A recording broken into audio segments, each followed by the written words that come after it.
Hello, creators! Seja muito bem-vindo ao nosso canal. O vídeo de hoje é muito especial porque a gente vai falar da minha cantora favorita. Na verdade, não da minha cantora, né? De uma música dela que é uma das minhas favoritas também, que é Formation, da Beyoncé. Eu tenho uma tatuagem com a cara da Beyoncé estampada no meu braço. Tem uma foto da Beyoncé ali.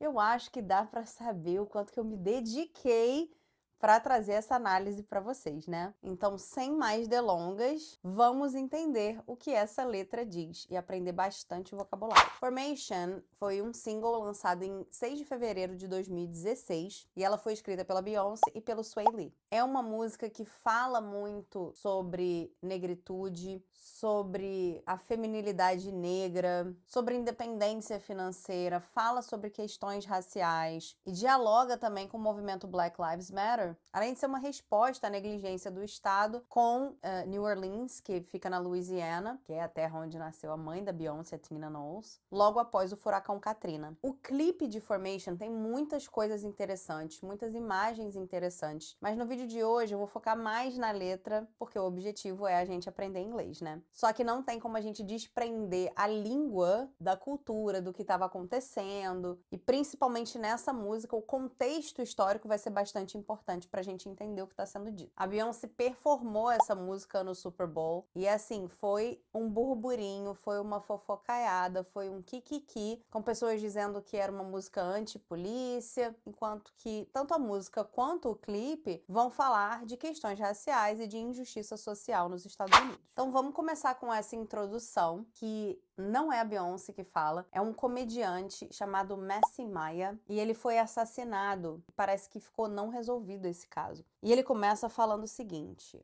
What happened at a New Orleans? New Orleans é New Orleans. Esse comediante era de New Orleans e ele era conhecido por fazer piadas e críticas sobre a cidade de New Orleans. Então, a abertura já faz a referência ao furacão Katrina e como a cidade ficou abandonada pelo Estado depois desse desastre ambiental. Principalmente a parte da cidade onde mora a população negra. Então ele pergunta aqui, o que aconteceu em New Orleans? Daí em seguida ele diz a frase icônica, Bitch, I'm back by popular demand. Popular demand é a vontade do povo. Então seria vadia, estou de volta pela vontade do povo. Essa música foi lançada em 2016 e o último álbum da Beyoncé tinha sido em 2013, um álbum auto-intitulado Beyoncé, e ela lançou uma versão Platinum em 2014. Mas depois de um tempo, sem lançamentos, ela estava voltando. Então, quando ela começa a música com essa frase, Bitch, I'm back by popular demand, ela tá ali reafirmando a sua relevância, a sua popularidade, porque as pessoas estavam pedindo que ela voltasse, que ela lançasse alguma coisa. E começar com bitch já tá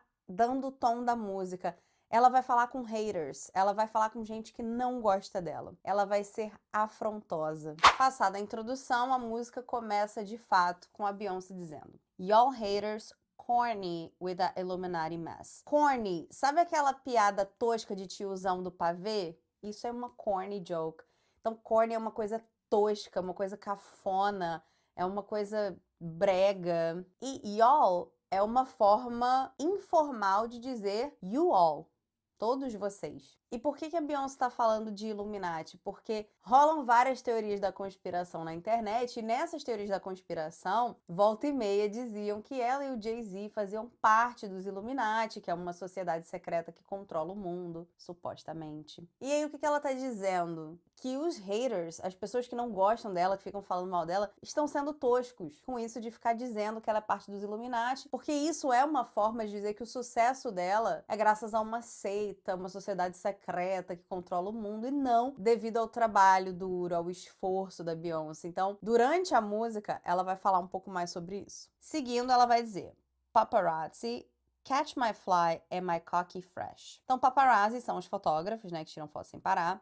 Então, a gente precisa entender algumas coisas. O que é fly e cocky fresh? Fly é o estilo. Então, paparazzi, tira uma foto aqui, pega aqui o meu estilo. Cocky é alguém metido, alguém arrogante, alguém marrento, alguém que se acha. É também uma autoconfiança de alguém que sabe o que tá fazendo. E fresh é algo novo, algo zerado. Então, o que ela tá falando? Quando ela usa catch, ela tá usando o imperativo. Então, paparazzi, pega aqui meu estilo arrogante, metido, acabou de sair do forno.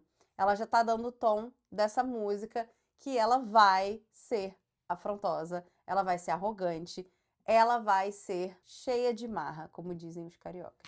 I'm so reckless when I rock my Givenchy dress. Styling. O que é reckless? Uma pessoa que não tem medo, destemida, não tá nem aí para as consequências. Rock pode ser balançar, né? Então, tipo, balançar o vestido, mas nesse sentido, rock é arrasar. E Givenchy é uma marca francesa de luxo caríssima. Então, o que ela tá dizendo? Que ela tá lá, bem vestida de Givenchy, uma marca caríssima, luxuosíssima, e ela tá lá arrasando, nem aí pro que os outros vão dizer. I'm so possessive, so I rock his rock necklaces. O segundo rock se refere a Roc Nation, que é a gravadora do Jay-Z, a Roc-A-Fella Roc Nation. E a Beyoncé já tirou foto com os cordões, aquelas correntes enormes da Roc Nation. E o que ela tá dizendo aqui em relação à possessividade? Os cordões da Roc Nation são um símbolo, estão ali representando o Jay-Z, né? Então ela tá ali usando as correntes da Roc Nation para demonstrar que o Jay-Z é o marido dela. Até porque os cordões são dele. Necklace é cordão. Então, I rock his rock necklaces, mesma coisa, o rock, não é no sentido de balançar, é no sentido de arrasar. Então ela tá lá arrasando com os cordões da Roc Nation do Jay-Z. Por quê? Porque ela é possessiva, porque ela quer mostrar que esse homem é dela. A gente sabe que a Beyoncé tem uma obsessão com o Jay-Z, né? Não vamos falar sobre isso nessa música, mas a gente sabe. A Beehive sabe. Aqui a gente se prepara para o refrão icônico. My daddy Alabama, mama Louisiana. O pai dela é do Alabama e a mãe é da Louisiana. You mix that Negro with that Creole, make a Texas Bama. O pai da Beyoncé tem uma herança afro-americana, por isso, Negro. O Negro é um termo historicamente usado como uma ofensa racista, mas a Beyoncé retoma esse termo, tipo assim, sim, Negro. É algo bem parecido com o que está acontecendo no Brasil com a palavra preto, que sempre foi uma palavra usada pejorativamente e agora tem sido retomada de uma maneira a demonstrar orgulho. Sim, eu sou preto, sim, eu sou preta. Então, Negro é a mesma coisa. Era uma palavra usada pejorativamente que a Beyoncé está retomando ali de uma maneira empoderada. Creole é o seguinte, a família da Tina Knowles, que é a mãe da Beyoncé, morava em Louisiana, mas o pai da Tina, ele era franco-canadense. Lá na Louisiana, pessoas miscigenadas, chamadas de mixed race, elas não eram consideradas negras, elas eram consideradas Creole. É como se fosse um outro grupo social. E isso porque o estado da Louisiana era uma colônia francesa, você sabia disso? Então, embora nos Estados Unidos pessoas miscigenadas fossem consideradas negras, na Louisiana, por essa herança colonial francesa, a definição era um pouco diferente. E o que é Bama? Essa palavra era usada para falar de negros que pertenciam à classe trabalhadora e que não seguiam uma cartilha branca, as políticas de respeitabilidade. O que eram políticas de respeitabilidade? Era você alisar o seu cabelo, se vestir como um branco, se comportar como um branco, falar baixo, tentar não incomodar. Então, todo negro ou negra que não seguia essa cartilha e que continuava sendo fiel às suas origens afro-americanas, à sua herança negra, eram chamados de Bama. Então aqui a Beyoncé está se chamando de Texas Bama. Por quê? Porque ela é uma Bama do Texas. Ou seja, ela é uma mulher negra que não vai seguir essa cartilha branca, que não vai falar baixo, que não vai pedir desculpas por existir, que não vai ser respeitada por parecer branca, mas que ela vai ser quem ela realmente é, que ela vai honrar as suas raízes. E isso é importante quando a gente entende que mesmo quando uma pessoa negra segue um manual de comportamento branco, o racismo continua existindo. Então a Beyoncé aqui tá botando o pé na porta, dizendo que ela vai se comportar mal, ela vai fugir dessa cartilha da branquitude, ela vai respeitar as raízes negras, ela vai ser ela mesma, ela vai ser atrevida, segundo a branquitude racista. Gente, tudo nessa música é icônico, né? Chegamos num verso icônico que ele me deixa feliz e triste ao mesmo tempo. o que que ela diz? I like my baby hair with baby hair and afros. Então ela faz aqui uma brincadeira, né, com a sonoridade de baby hair e baby hair. Hair é herdeiro. Na época ela só tinha uma filha, que era Blue Ivy, e a Blue Ivy tem o cabelo bastante crespo, óbvio, né, gente? Ela é filha do Jay-Z com a Beyoncé, ela não ia ter o cabelo liso. E as pessoas são tão racistas que a Blue Ivy, sendo um bebê, as pessoas faziam memes e petições na internet para Beyoncé pentear o cabelo dela. Então, essa foi a resposta. Eu acho que a expressão baby hair ficou bem conhecida no Brasil depois dessa música, que é o seguinte, esses cabelinhos aqui, sabe? Eu não tenho baby hair, mas são cabelinhos que tem aqui. Tem mulher até que corta, você acredita, para poder fazer um baby hair. São cabelinhos que ficam aqui, aquilo ali é um cabelinho de bebê, é um baby hair. E afros é o que a gente chama no Brasil de black power. Sabe aquele cabelão bem pro alto, bem crespo? Em inglês, aquilo não se chama black power, se chama afro. Então, o que que ela tá dizendo aqui? Eu gosto do cabelo da minha bebê herdeira, né, da minha filhinha, com baby hair e com black power. Ela gosta do cabelo da Blue Ivy, assim. Isso é uma resposta belíssima para os haters racistas. Ela tá aqui mostrando orgulho pelo cabelo da filha dela ter características negras. E tá dizendo que não vai esconder esse cabelo, que ela gosta sim. E ela continua. I like my Negro nose with Jackson 5 nostrils. Nostril é a narina. Gente, o nariz de um afrodescendente, vocês podem olhar o meu aqui, né? Ele é um nariz largo, ele é um nariz de narinas grandes. A Beyoncé é uma grande fã do Michael Jackson e assim, nossa, que não falta a entrevista dela falando sobre como ela amava o Michael Jackson, ama ainda. E na época do Jackson 5, que era a banda que o Michael Jackson tinha com seus irmãos, o Michael Jackson ainda não tinha passado por nenhuma intervenção cirúrgica. Todos os Jackson 5 são negros e todos eles têm um nariz largo, um nariz comum para afrodescendentes, que é aquele nariz grande mesmo. No Brasil falam, né, que tem nariz de batata. Nossa, já falaram tanto pra mim que eu tenho nariz de batata. Que é um nariz grande, que é um nariz feio. E, inclusive, as pessoas na internet falavam muito do nariz do Jay-Z e debochavam do nariz dele por ser um nariz de negro, um nariz largo. E havia um rumor na época de que a Beyoncé ia fazer plástica no nariz, ou que ela tinha feito, ou que ela ia fazer. E o que ela tá dizendo aqui? Eu não vou fazer nada no meu nariz. Eu gosto do meu nariz do jeito que ele é, negro, com características negras. Então ela fala, I like my Negro nose. Eu gosto do meu nariz de negro. Lembra que Negro era uma palavra usada pejorativamente. Então a Beyoncé tá empoderando essa palavra, ela tá mudando essa conotação. É como se ela estivesse dizendo, eu gosto do meu nariz de preto, com narina de Jackson 5, bem largo, bem afrodescendente. Seguindo. Earned all this money, but they never take the country out me. Earn é ganhar dinheiro. Então ela tá falando aqui que ela ganhou muito dinheiro, né? Beyoncé já era uma das cantoras mais famosas do mundo e uma das mais ricas do mundo também. E country é o interior. Take out é tirar, remover. Então o que ela tá dizendo? Não importa quanto de dinheiro ela já ganhou, ela nunca vai deixar as raízes dela. Ela vai continuar sendo uma garota do Texas, que é de onde ela é. Uma garota do interior. I got hot sauce in my bag. Swag. Esse foi interessante, porque hot sauce é literalmente molho de pimenta. É um molho ardido, né? Picante. E aí todo mundo entendeu o quê?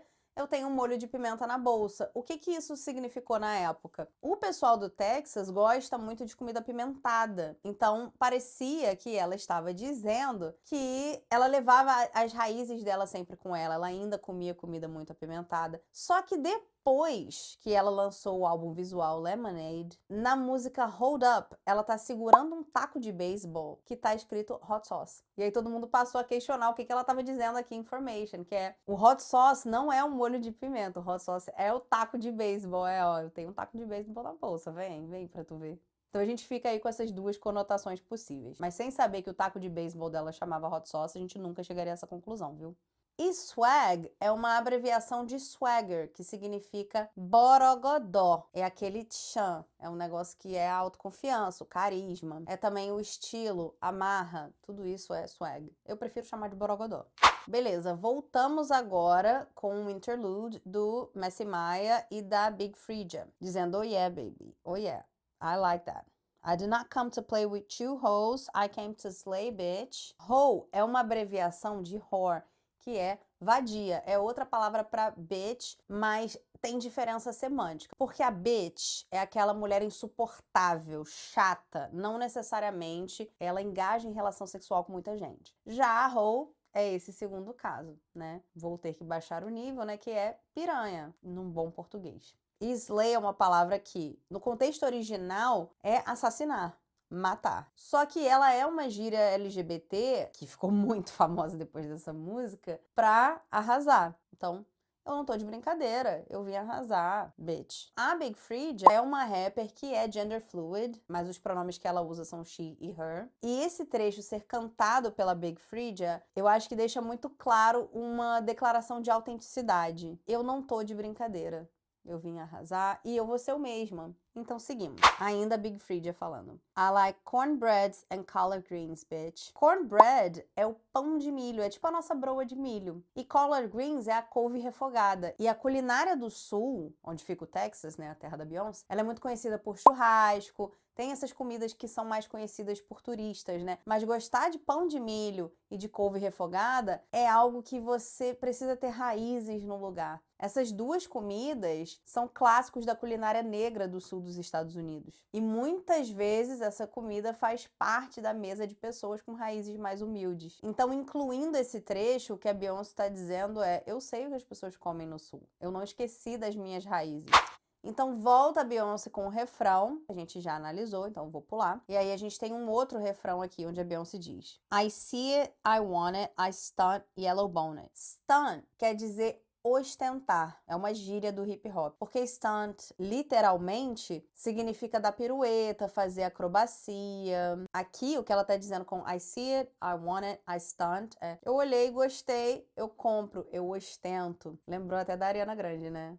I want it, I got it. Mas a Ariana Grande veio depois. Agora, yellow bone é uma gíria usada para falar de pessoas negras de pele clara, como eu, por exemplo. É uma pessoa que é negra, mas ela não é tão escura, ela não é retinta. E a Beyoncé é uma negra de pele clara. E a Beyoncé usa essa palavra aqui, yellow boned, como se fosse um verbo. Não é um verbo. É um substantivo, que pode até ser usado como adjetivo também. E aí, gente, há um debate sobre o que no Brasil a gente chama de colorismo, que é: quanto mais clara uma pessoa negra, menos racismo ela sofre. E isso é verdade. Mas uma pessoa negra de pele clara continua sendo negra, continua sofrendo racismo. Então é isso que a Beyoncé está afirmando aqui. Yellow bonnet é: eu continuo sendo negra, mesmo que eu tenha pele clara. Então, resumindo o verso, o que ela está dizendo é que ela celebra o fato de ser uma mulher negra bem-sucedida, que pode comprar o que quiser, que pode ostentar, que é rica, que tem muito dinheiro e que chegou nesse patamar que pode comprar o que quiser. E ela continua: I dream it, I work hard, I grind till I own it. Grind é uma gíria também do hip hop, que quer dizer o quê? É o corre. É a ralação, é trabalhar duro. E a Beyoncé é muito conhecida pela sua ética de trabalho, que é trabalhar incansavelmente, ensaiar muito, fazer tudo com perfeição. Então, o que ela está dizendo aqui? Que ela trabalha duro, ela faz o corre, ela rala muito até ela conquistar os seus objetivos. I twirl on them haters. Essa aqui é uma referência do mundo pop. A Beyoncé é uma pessoa que gosta muito de cultura pop. Ela é cronicamente online. E tem uma série chamada Real Housewives of Atlanta. E uma das participantes, chamada Kenya Moore, responde os seus haters com I'm gone with the wind and fabulous. Twirl, twirl. Em um videoclipe que ela tem chamado Gone with the Wind and Fabulous, que começa com ela girando tanto que ela cria um vento que joga a inimiga dela na piscina. E o que isso tem a ver, né, gente? No Super Bowl de 2013, a Beyoncé tinha se apresentado, perguntaram pra ela como ela achou que foi a apresentação, e ela disse Gone with the Wind and Fabulous, que é uma referência a esse clipe da Kenya Moore. E o reality show mostra a vida de mulheres negras, ricas, muito bem-sucedidas, então pode sim ser uma referência, o I Twirl on Them Haters, a esse clipe Gone with the Wind and Fabulous, que é bem assim, tô nem aí, eu só faço o meu e eles ficam se matando lá, me odiando, enquanto eu tô lá fabulosa. E ela diz, I twirl on them haters, albino alligators. Por que albino alligators? Essa parte me pega muito porque alligators são os jacarés, e os jacarés são um símbolo histórico de racismo nos Estados Unidos. Jacarés eram usados, gente, para expulsar pessoas negras de lagos, piscinas, praias que eles estivessem. É um símbolo de violência histórica com a população negra. No início dos séculos 19 e 20, os jacarés eram usados como um símbolo racista em cartões postais, em anúncios, em propagandas. Eram usadas imagens de jacarés perseguindo crianças negras, perseguindo pessoas negras. Então foi um símbolo racista, indubitavelmente. A Beyoncé tem também no seu álbum mais recente, Cowboy Carter, uma música chamada Alligator Tears. Então a Beyoncé gosta de usar o alligator como uma referência aos racistas. E aqui não é só alligators, é albino alligators. O que é albino? É uma condição onde o indivíduo não tem melanina. O indivíduo pode ser animal ou um ser humano, que também é um animal. Mas enfim. Essa visão de um jacaré branco faz alusão a esse símbolo racista dos Estados Unidos, traz essa tensão visual, porque ela tá falando de negro, negro, negro, e do nada vem um jacaré albino, que é branco. Então ela pode estar simplesmente chamando a atenção desses haters que são racistas, mas tem um outro ponto de vista também, que eu já não sei se eu concordo tanto, mas eu vou jogar pra vocês, que é o seguinte: jacarés albinos são raríssimos no mundo, e assim, dizia-se, não sei se é verdade, que tinha, sei lá, 12 jacarés albinos no mundo inteiro, e que a Beyoncé tinha um par de botas feitas de couro de jacaré albino, que é uma coisa que, assim, caríssima, raríssima. Pra ter, tem que ter muito dinheiro, influência, porque é algo difícil de conseguir. Então, algumas pessoas pensaram nisso como a bota de jacaré albino, que seria uma referência de status e poder, mas eu não acho que seja isso. Eu realmente vou com a minha primeira análise. Daí ela continua. El Camino with a seat low, sipping Cuervo with no chaser. Sipping é bebericando. De golinho em golinho, dando uma goladinha. El Camino é um carro tradicional da Chevrolet. Ele é metade picape e metade carro de passeio. E que é muito popular nessa cultura de carro customizado, desses amantes de carro no sul dos Estados Unidos.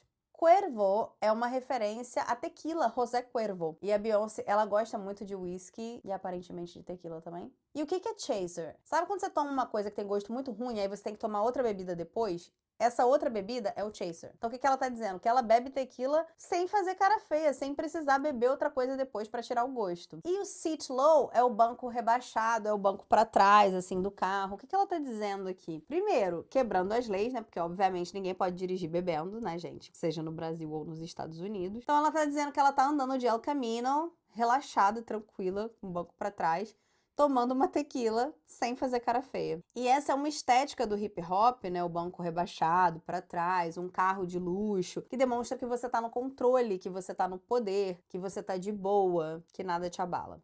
Daí ela diz: Sometimes I go off, I go hard. O que é go off? Perder a linha, perder a paciência, soltar os cachorros, hablar, não deitar pra ninguém. Ou, no contexto da música, você ser assertiva e até agressiva quando necessário. E go hard, trabalhar duro, pegar pesado, representa essa ideia de dedicação extrema, dedicação excessiva. Get what's mine, take what's mine, I'm a star. Então, get what's mine, pegar o que é meu. Take what's mine também é pegar o que é meu, um pouco mais agressivo do que get. I'm a star, eu sou uma estrela. Cause I slay, porque eu arraso. We gone slay, quando ela fala gone, é we are going to slay. E esse are going to ficou reduzido para gone. We gone slay, a gente vai arrasar. Mas lembra também que slay originalmente é matar, assassinar. Ela tá falando aqui sobre racismo, ela tá falando aqui sobre os haters. Então fica nesse contexto. Aí ela diz o seguinte: finalmente. Okay, ladies, now let's get in formation. Slay. Então ela faz uma brincadeira. Por quê? O que é formation? É a formação. Quando você dança, antes de você começar a dançar, e você tem vários dançarinos, você faz uma formação. Todo mundo no seu lugar, alinhado, organizado. Então, entrar em formation é você ficar ali organizado, preparado, esperando a hora de começar, de agir. Só que information é informação.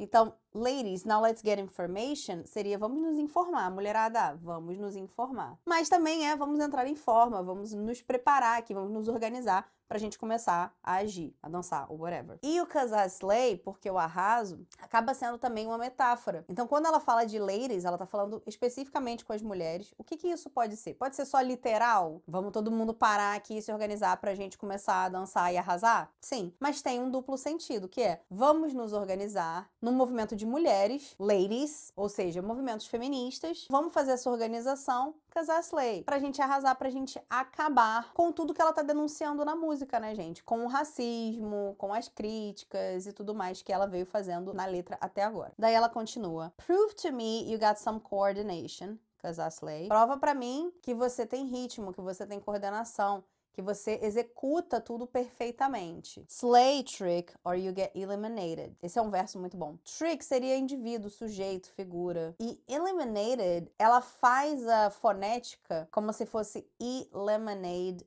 Eliminated. Eliminated. Eliminated. E Lemonade foi o álbum que ela lançou depois, então ficou meio que um trocadilho aí com o álbum que estaria por vir um pouquinho depois do lançamento de Formation. Então o que isso aqui tá dizendo? Arrasa, criatura, ou você vai ser eliminado. Literalmente é isso. Isso aqui também retoma a ética de trabalho da Beyoncé, né? Não tem espaço para erro, você tem que demonstrar excelência em tudo, ou você não vai poder trabalhar com ela, você não vai poder se organizar com ela. Só que essa palavra, eliminated, também dialoga muito com o passado da Beyoncé, que participou de muitos concursos de talento, concursos de beleza, e o que acontece quando você não demonstra essa excelência, essa perfeição? Você é eliminado. Então, o que isso aqui pode querer dizer? Que na indústria da música, ou você entrega perfeição, ou não vai ter espaço para você, você vai ser eliminado. Daí a gente já tá caminhando pro final, a Beyoncé diz: When he fuck me good, I take his ass to Red Lobster, because I slay. Red Lobster é uma rede de restaurantes de frutos do mar, e é uma franquia global que começou no sul dos Estados Unidos, de onde a Beyoncé é. Agora, esse verso especificamente, né, quando ele performa bem ali a sua atividade sexual, ela leva ele pro Red Lobster, como uma recompensa, como um prêmio. E esse verso reverte papéis de gênero, coloca a Beyoncé como provedora, a Beyoncé que recompensa o cara, e isso é algo que a Beyoncé faz nas suas letras, ela também faz isso nas músicas Sugar Mama e Upgrade You. Então a Beyoncé gosta de brincar com esses papéis de gênero, onde ela é a fodona, ela é a poderosa, ela é quem tá bancando. E ela também reafirma a sua dominância até sexualmente, porque é ela quem decide se foi bom o suficiente pro cara ganhar uma recompensa. E num contexto, gente, de hip hop, principalmente considerando a negritude, as mulheres são muito objetificadas. Os homens são o vem a mim, né? Faz o que eu quero, me satisfaz, eu vou pensar se eu vou te dar uma recompensa. Então aqui ela tá revertendo a situação e tomando o controle até mesmo dessa parte sexual. Ela é quem tem que ser satisfeita, ela é que tem que ser impressionada e não o contrário.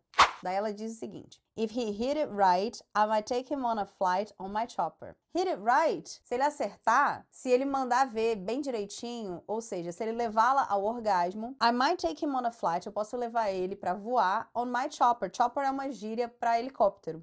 Drop him off at the mall, let him buy some J's, let him shop up. J's é uma referência ao tênis Nike Air Jordan, que são tênis que o Jay-Z ama. Inclusive, rola um papo que ele ama shopping, que ele já quis comprar um shopping. Então a Beyoncé tá falando o quê? Que se ele levá-la ao orgasmo, ela leva ele de helicóptero no shopping, deixa ele comprar Nike Air Jordan, deixa ele comprar o que ele quiser, let him shop up. Ainda invertendo os papéis de gênero muito comuns do hip hop, né? Aqui ela é a provedora, se o cara estiver merecendo, se ele satisfizer ela sexualmente. I might get your song played on a radio station. O que isso significa? Eu posso fazer sua música tocar na rádio. Basicamente duas coisas. Se você faz um feat com a Beyoncé, você vai ganhar reconhecimento instantâneo, sua música vai ser tocada no rádio. Ou, Beyoncé tem tanta influência, ela é tão respeitada na indústria, ela é tão importante, que se ela quiser, ela mexe os pauzinhos e você fica conhecido. Você toca no rádio, já que, claro, ela é uma das artistas mais famosas do mundo, né, gente? You just might be a Black Bill Gates in the making. I just might be a Black Bill Gates in the making. In the making é no processo, é se desenvolvendo, é em construção. O Bill Gates é um dos homens mais ricos do mundo e a Beyoncé e o Jay-Z, com as fortunas combinadas, são muito ricos. Ainda não chega nem perto da fortuna do Bill Gates, mas por isso que ela usa o in the making, em construção. Então o que ela tá dizendo? Talvez a gente vai ganhar tanto dinheiro que nós seremos como Bill Gates negros. E ela fala, you might be, I might be. Então ela tá falando tanto, fazendo referência ao Jay-Z, quanto fazendo referência a ela mesma. Porque a fortuna desse casal tá aí em bilhões de dólares. E quem sabe, eles continuam ganhando mais dinheiro ao ponto de alcançar a fortuna do Bill Gates. Chegamos ao fim e a Beyoncé termina dizendo You know you that bitch when you cause all this conversation. Então, você sabe que você é that bitch, não é pejorativo aqui. Você sabe que você é fodona. Se ela fosse homem, a gente diria o cara, né? Você sabe que, pô, você é foda, é a fodona, grandona, sem medo. Quando você causa todo esse burburinho, all this conversation, não é literalmente conversa. É a fofoca, é o kikiki, é o burburinho. São os rumores, as polêmicas. E tudo que a Beyoncé faz vira fofoca. Tudo que ela deixa de fazer vira fofoca. Então, basicamente, o que ela tá dizendo é: você sabe que você é foda quando tudo que você faz gera uma fofocaiada, vira assunto, vira polêmica. Pra terminar, Always Stay Gracious, Best Revenge, Asia Paper. Todo mundo que conhece a Beyoncé minimamente sabe que ela simplesmente não se envolve em polêmica. Ela não responde. A resposta dela ou vai vir através de música ou não vai vir. A Beyoncé não dá declarações, ela não dá entrevistas, ela não polemiza. Ou seja, ela permanece graciosa. O que ela tá dizendo? Fica sempre plena. Best Revenge, a melhor vingança, Asia Paper. Paper aqui não é papel, é o seu dinheiro. Então, o que ela está dizendo? A melhor vingança é você ficar cada vez mais rica, você fazer cada vez mais sucesso. Deixa os haters falarem. Sua melhor vingança é cada vez mais rica e graciosa. Bom, gente, o clipe traz várias referências visuais a New Orleans, a polícia, a violência policial, que eu não trouxe pra cá, de repente, porque eu já sabia que esse vídeo seria muito longo, ele é muito cheio de referências, mas quem sabe em outro momento a gente pode analisar o clipe e ver todas essas referências. Espero que vocês tenham gostado, espero que esse vídeo tenha te ajudado a entender Formation. E se você gostou desse vídeo, não deixa de dar o seu like, se inscreva no canal se você ainda não é inscrito, ativa o sininho para receber os nossos conteúdos e deixe seu comentário se você tem alguma outra sugestão de música que você quer que a gente analise, que a gente trabalhe a letra detalhe por detalhe. Quem sabe a sua sugestão não vira o próximo vídeo do nosso canal. Por hoje é isso, vejo vocês no próximo vídeo.